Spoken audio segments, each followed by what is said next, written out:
دا خو ډېر آسان کار دی چې سره کرسۍ کې کښېنې او کرسۍ تاوی را تاوی او چشمې د پوزې په سر باندې ایښي دي او یاره چې دا حدیث د قرآن خلاف دی. ته د قرآن خلاف نه دی زړګیا، دا ستا د فرویزي عقل خلاف دی، دا ستا د پلاستیکي عقل خلاف دی.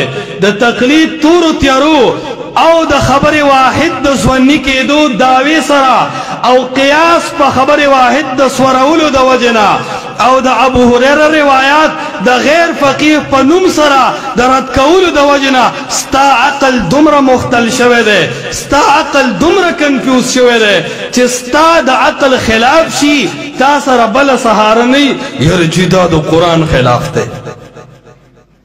چې د قرآن خلاف دی دا خو وحی شوه، تعارض په وحی کې راغی نو تعارض سوری دی، تعارض حقیقی نه دی. او ستا په شاشه کې چې تعارض سوری راشي ته یې دفع کې، خو د رب په کلام او د محمد مصطفی په حدیث کې چې راغی نو ته یې رد کې.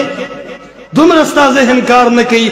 او چې حدیث کې تعارض راغی نو تعارض مستلزم رد لره نه دی، دا ملازمه چا راوستې وه چې چېرته تعارض نو هلته به ردي. دا معارضه چا ذکر کړې وه؟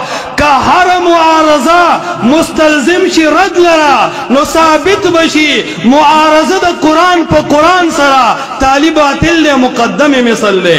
د معارضې د وجې قرآن نشي رد کېدی نو د معارضې د وجې د محمد رسول الله صلی الله علیه وسلم حدیث هم نشي رد کېدی.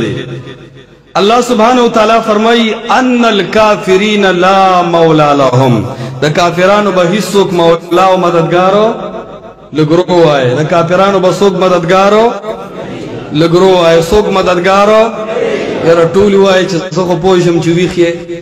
ان الکافرین لا مولا لهم، دا کافرانو با سوک مولا دا یو آیت شو. بل آیت کے فرمائی ثم ردو الاللہ مولاهم الحق، دا دی مولا اشتاو دی بورتا واپس کریشی. آیتونو کے تعارض راگے کرانا گے. اس سید احمد خان تا ٹیلیفونو کا، اس تمنا امادی نے تا پوسا کا جسبکو، اس دا عمر احمد عثمانی نے تا پوسو کا جسبکو، اس دا عبداللہ چکالوی صاحب نے تا پوسو کا جسبکو، اسو کا دا علامہ مشرقی نے تا پوس جسبکو، اسو کر سر سید احمد خان و غلام احمد پرویزنا چی جو قرآن کے تعارض دے تو ہوئے چی ہر تعارض مستلزم دے رد لرا اس دل تک بسکے. فما ہوا جوابو کا فہوا جوابونا، اگر چی دام ٹک ندستا جواب با جہل بینائی نزو با جہل منم